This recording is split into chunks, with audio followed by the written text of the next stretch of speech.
Have you ever been fined for something so ridiculous, so unbelievably petty, that you thought it had to be a joke? Well, that's exactly what happened to me. Imagine walking out of your house one morning, sipping your coffee, ready for work, only to find a bright yellow envelope stuck to your windshield. At first, I thought it was nothing, maybe a flyer or some advertisement from a local landscaping company. But when I opened it, my entire day flipped upside down. Inside was a violation notice from my HOA, and not just a warning. No, this was a $500 fine. And the reason? Because my trash can was left out overnight. That's it.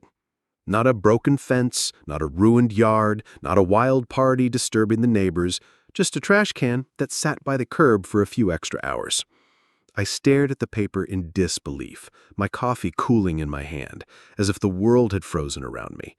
But in my gut, I knew exactly who was behind it. Her name was Karen. Now, every neighborhood has one. The self-appointed ruler, the HOA enforcer who believes they have more power than the actual government. In ours, that person was Karen. She didn't just sit on the HOA board, she practically was the HOA.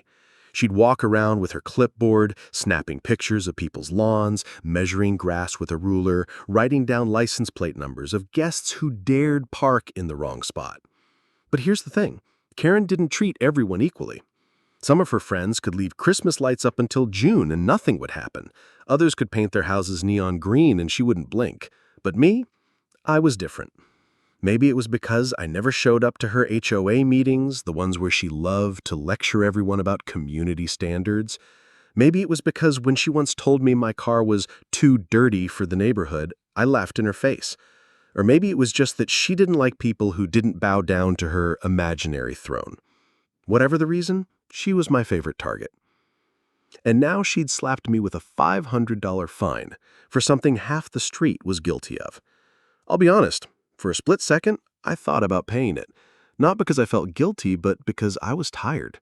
Life was busy, work was stressful, and the last thing I wanted was to get dragged into a pointless HOA battle. That's what they count on, people being too overwhelmed to fight back. But then I looked around. My neighbor across the street had his trash can still out. So did the house 2 doors down. Heck, I counted 6 in just one glance, and none of them had little yellow envelopes stuck to their windshields. That's when I realized this wasn't about the trash can. This was about control. Karen wanted me to bend. She wanted me to cough up that $500, admit she was in charge, and fall in line like everyone else. But that wasn't going to happen. Not with me. So instead of writing a check, I picked up my phone. First, I called the HOA office demanding to know why I was fined when half the neighborhood had their bins out. The woman on the other end sounded nervous. Almost like she'd been coached to say as little as possible. "Sir, the violation was reported by a board member. We don't have control over what gets enforced. You'll have to take it up at the next HOA meeting if you'd like to dispute the fine." I didn't need her to say the name. I already knew who the board member was. Karen. Now, I could have gone to that meeting, stood up and tried to defend myself, but I'd been to one before, and I knew exactly how it went. Karen controlled everything. She cut people off, dismissed complaints, and had a circle of loyal yes men who nodded at every word. It wasn't a fair fight. So I decided to play it differently. If Karen wanted to play games, fine. I'd play smarter.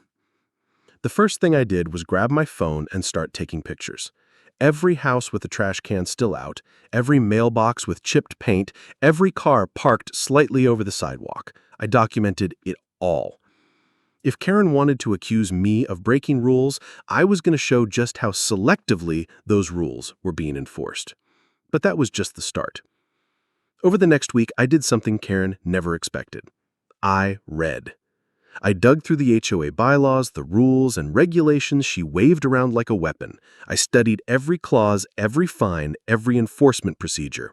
And what I found was interesting. Karen wasn't nearly as powerful as she pretended to be. Yes, the HOA had the right to issue fines, but only if they followed specific procedures. They had to provide written warnings before escalating to financial penalties. They had to enforce rules fairly and consistently across the community. And, this was the kicker, they had to allow disputes to be formally heard with proper documentation and evidence. Karen had skipped half those steps. She hadn't given me a warning. She hadn't enforced the rule fairly. She'd just slapped me a little fine out of personal spite, which meant technically she was breaking the HOA's own bylaws. That's when I knew I had her. Now, I didn't want to just walk into the next meeting and argue. That's exactly what she'd expect, and she'd shut me down in front of everyone. No, I wanted to hit her where it hurt. I wanted to make this official, undeniable, and public. So I did my research, contacted a local attorney who specialized in HOA disputes, and prepared my case. If Karen wanted to fine me a $500, I was going to drag her and the entire HOA into court if I had to. Because here's the thing about bullies like Karen. They thrive when people stay quiet. But the second someone stands up to them with facts, evidence, and persistence, their power starts to crumble. And I was about to watch hers collapse piece by piece. The next HOA meeting rolled around quicker than I expected. A Wednesday evening in the small community clubhouse that smelled faintly of old coffee and disinfectant. I walked in with a folder under my arm, every document, photo, and printout neatly stacked inside. Karen was already there, standing near the front like she owned the place, laughing loudly with her little group of board members. The moment she saw me, her smile faltered, just for a second. Then she smirked like she'd been waiting for this. "Ah, Mr. Johnson," she said, her voice dripping with fake politeness. "Here to discuss your trash violation, I assume." The room chuckled lightly, a few neighbors shaking their heads. Some of them looked sympathetic, but most avoided eye contact. That was Karen's power. She thrived on embarrassment, on making people feel small. I didn't flinch. I didn't even smile. I just walked up, found a chair near the front, and set my folder down on the table. The meeting began like always. Karen reading the agenda, rattling off updates about landscaping budgets, parking rules, and upcoming community events.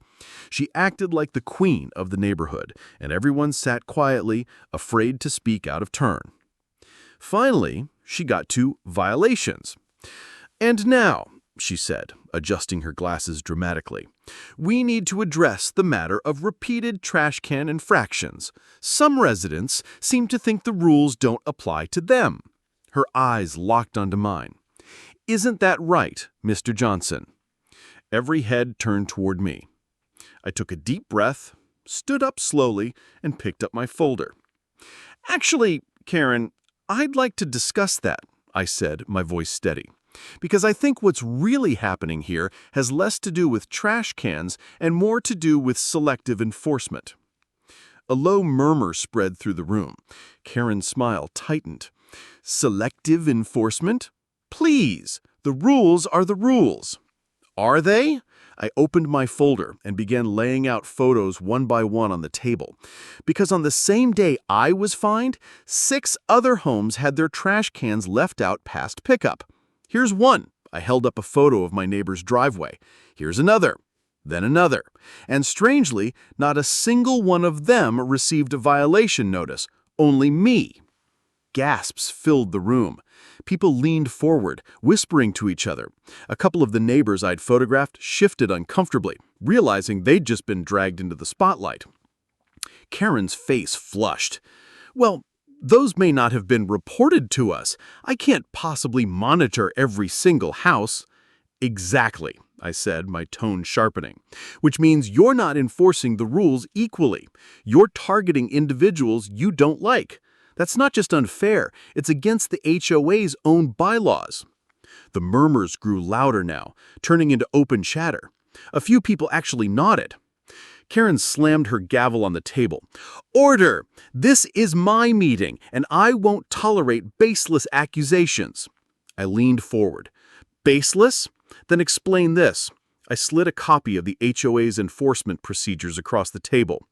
"Your own rules state that before issuing a fine, a written warning must be given. Did I receive one? No. Your rules also say fines must be applied consistently across all residents. Did that happen? No. And your rules say every homeowner has the right to formally dispute violations with documentation, which is exactly what I'm doing right now. The room went silent. All eyes were on her. For once, Karen wasn't in control. She spluttered, flipping through papers in front of her like she was searching for an excuse. This is ridiculous. You're twisting the rules. No, Karen, I said firmly. You are, and I'm done letting you get away with this. I pulled out one last document, a letter drafted by the attorney I'd spoken with. I didn't even need him present. His words on official letterhead were enough. This is a notice from my lawyer, I continued, placing it neatly in front of her. If this fine isn't immediately withdrawn, I'll be filing a formal complaint in civil court, not just against the HOA, but against you personally, for violating your fiduciary duty as a board member. The effect was immediate. Karen's face went pale. Her mouth opened, but no words came out. For once, since I'd moved into this neighborhood, she looked powerless. The board members beside her shifted nervously, glancing at each other. They weren't going to go down with her. One of them cleared his throat. Maybe we should vote on this, he muttered. Seconded, another quickly added. Karen slammed her gavel to regain control. No, there's nothing to vote on. He broke the rule. Karen, one of the board members cut her off, his voice firm. We can't enforce rules selectively. If we keep this fine in place, we'll open ourselves up to a lawsuit. I'm not willing to risk that. The other board members nodded in agreement. Finally, the one at the far end spoke up. I move to dismiss the violation against Mr. Johnson. My heart pounded as the board members raised their hands one by one. 4 out of 5. Motion passed. The fine was gone. Just like that. The room erupted in chatter again, but this time the energy was different. Neighbors who had sat silent for years started whispering louder, emboldened by what they'd just seen. If Karen could be challenged, maybe they didn't have to be afraid anymore. Karen, meanwhile, sat frozen in her chair. Her face red with rage, she gripped her gavel like she wanted to throw it across the room. This isn't over, she hissed, barely loud enough for anyone but me. I smiled calmly, gathering my papers. You're right, I said quietly. It isn't, because this neighborhood deserves better than a bully on a power trip. And I meant every word, because what Karen didn't know yet was that I wasn't stopping here. This wasn't just about one fine anymore. This was about exposing everything, every shady decision, every unfair rule, every dollar mismanaged by her so-called leadership. For years, people had been too scared to stand up to her. But I just lit the first spark, and it was only going to spread. The days after that meeting were different. Neighbors who used to just wave politely from their driveways now stopped to talk. Some whispered their own stories of Karen's unfair fines. Others complained about how she used HOA funds for community improvements that mysteriously benefited only her property. It was like a dam had cracked. But Karen? She wasn't about to give up her throne. 2 mornings later, I woke up to find an orange slip taped to my front door. Another violation notice. This time, it accused me of unauthorized modifications to landscaping. I stared at the paper, then looked at my yard. Freshly mowed grass, 2 neatly trimmed bushes, and a small row of flowers my daughter had planted. Nothing unusual, nothing against the guidelines. I laughed bitterly. This wasn't about landscaping. This was retaliation. I folded the notice, slipped it into my folder of evidence, and decided I wasn't going to just play defense anymore. Karen wanted war? Then she was going to get it. That evening, I started knocking on doors. The first stop was an older couple down the street, Mr. and Mrs. Harris. They'd lived there for nearly 20 years, longer than Karen herself. When I explained what was happening, Mrs. Harris sighed and led me to a drawer filled with old HOA letters, dozens of them, fines for improper mailbox paint, threats of legal action for leaving Christmas lights up one day too long, even a warning about their grandson's skateboard ramp. "She's been after us for years," Mr. Harris muttered, "but every time we tried to fight back, she shut us down. Said she'd make things difficult if we didn't comply." I asked if I could make copies of their letters. They eagerly agreed. The next stop was the Martins, a young family who'd moved in just 2 years ago. They were hesitant at first, worried about rocking the boat, but when I showed them my stack of evidence, they opened up. Karen had fined them for having a kiddie pool in the backyard, despite nothing in the bylaws prohibiting it. They'd paid it out of fear. By the end of the week, I had a small mountain of documents, photos, and stories, all painting the same picture. Karen wasn't just enforcing rules. She was targeting, intimidating, and abusing her power. The next HOA meeting couldn't come soon enough.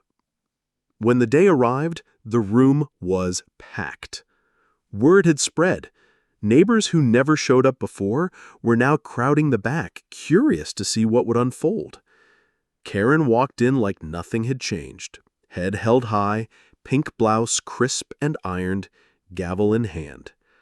But her eyes flickered nervously when she saw the size of the crowd.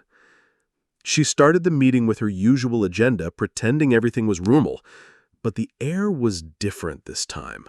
Charged, restless. People weren't staring at the floor anymore. They were staring at her. When she got to violations, she smirked. "Mr. Johnson, it appears we have yet another issue with your property." "Actually," I cut in, standing before she could finish, "we need to discuss a much bigger issue." The room hushed instantly. I held up my folder, thicker than ever. For years, this HOA has been run like Karen's personal fiefdom.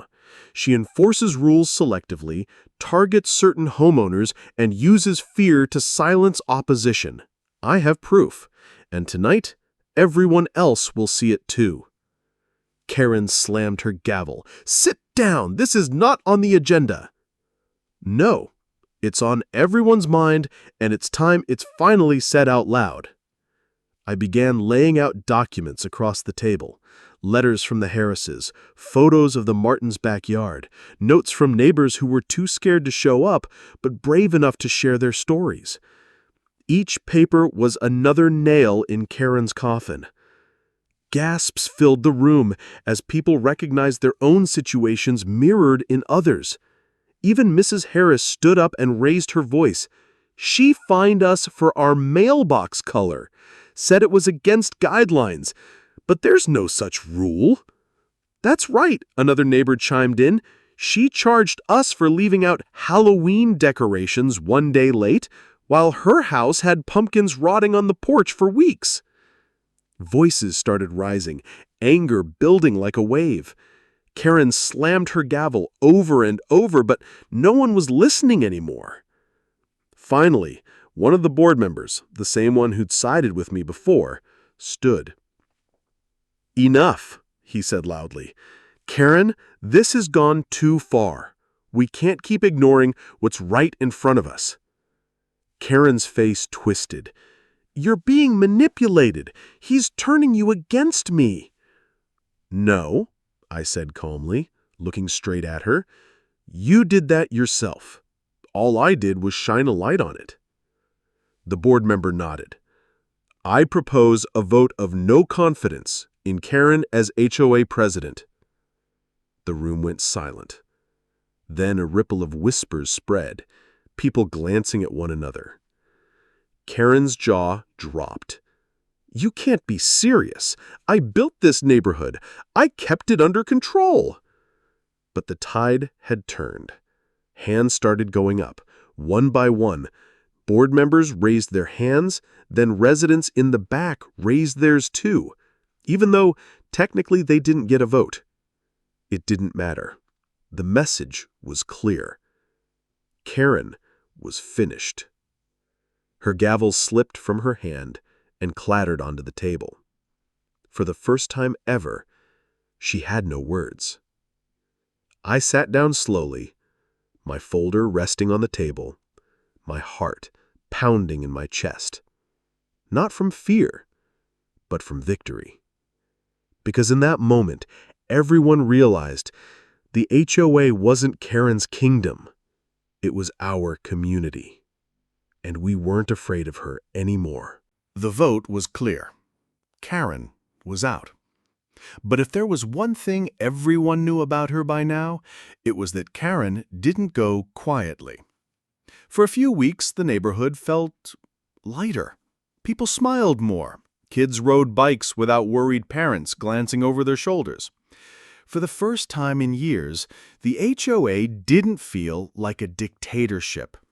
I thought maybe, just maybe, we'd seen the last of her. But then the letters started. Anonymous notes slipped into mailboxes, scribbled accusations about rule-breaking neighbors, typed threats about legal action, unsigned demands for money. The formatting looked different, the language less polished, but the tone? That was unmistakable. Karen. She wasn't HOA president anymore, but she was trying to keep control from the shadows. The first few letters rattled people. Mrs. Harris called me in tears after receiving one that said she could be sued into bankruptcy if she didn't remove her flower pots. The Martins got a letter saying their kiddie pool was lowering property values and that they'd face consequences if it wasn't gone. It was pathetic, but still frightening for neighbors who'd endured her wrath for years. That's when I decided this wasn't over until it was over. I gathered the neighbors again, this time not in an official meeting, but in my backyard. Folding chairs circled around a fire pit, stacks of Karen's anonymous letters passed from hand to hand. "We beat her once," I said firmly, "but as long as she thinks she has power, she'll keep doing this. We need to finish it." "How?" someone asked nervously. I smiled. "The same way we took her down the first time. Evidence." So we got to work. I set up a system. Every time a neighbor received one of Karen's anonymous letters, they gave it to me. I logged dates, compared handwriting, even noted where the paper had been folded. Patterns emerged quickly. Same printer ink smudge on the corner. Same phrasing over and over. "You will regret this." I even caught her in the act one night. I was driving home late when I spotted a familiar figure in a pink jacket hunched by a mailbox. She froze when my headlights hit her, then bolted to her car. The next morning, that same neighbor found a fresh threat letter stuffed inside. The trap was nearly set. At the next official HOA meeting, now run by the remaining board members without Karen, I showed up with a binder. The room was quieter than the last showdown, but the tension was thicker. Everyone knew something was coming. When the floor opened for concerns, I stood. Some of you have been getting letters, scare tactics, threats, attempts to bully you into obedience. And while they don't have the HOA's name on them, it's obvious who's behind it. A murmur rippled through the crowd. All eyes flicked to the back of the room where Karen herself was sitting, arms crossed, glaring daggers at me. She wasn't supposed to be there anymore, but of course she couldn't resist showing up. I opened my binder. Every single one of these letters came from Karen. Same paper, same printer, even the same typos. She thought she could hide, but the truth is written all over her. I began reading aloud. One letter threatening the Harrises. Another mocking the Martins. Another sent to me claiming my family would regret crossing her. By the third letter, people were shaking their heads. By the fifth, they were muttering under their breath. By the seventh, the anger was boiling over again. Karen shot to her feet. "Lies, all lies. You can't prove anything." That's when I pulled out my trump card. A blurry photo I'd snapped that night of her crouched at the mailbox. The room erupted. Gasps, shouts, people pointing at her in disbelief. Karen's face went pale. One of the board members stood. "Karen, you're trespassing at these meetings, and now we see you're harassing residents. This isn't just unethical, it's criminal." Another added, "We can file for a restraining order, and we will." For the first time, Karen didn't have a comeback. Her lips trembled, her eyes darted around, but she was cornered. The vote was swift and unanimous. The HOA board would file a formal complaint with local authorities.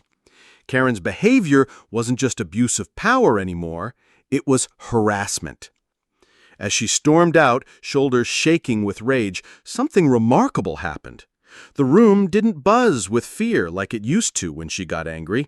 It buzzed with relief. The reign of Karen was over. From then on, the neighborhood changed. The new HOA board rewrote rules to prevent abuse, fines had to be approved by a majority, and all funds were audited openly. For the first time in years, people trusted the system again. The Harrises repainted their mailbox whatever color they wanted. The Martins put up a new kiddie pool. My daughter planted a whole row of flowers in the front yard without me worrying about a $500 landscaping violation. Life moved forward. Peaceful. Fair. But sometimes, when I walk the street at night, I can't help but glance at Karen's old house. Dark, curtains drawn, for sale sign long gone after she moved away. I think about the way she tried to control everyone, the fear she spread, the pettiness of every fine and every threat. And then I think about how a neighborhood, just ordinary people, stood up together and ended it. Not with yelling, not with chaos, but with truth. Because at the end of the day, power only works if people let it. And we stopped letting Karen have any. And that was the end of Karen's reign over our neighborhood. But let me ask you this. Have you ever faced something similar? Maybe an unfair HOA, a power-hungry neighbor, or even a Karen who thought they could control everything? Share your story in the comments below. Remember, the only way justice wins is when we stand together and speak up. So don't stay silent. Your voice matters.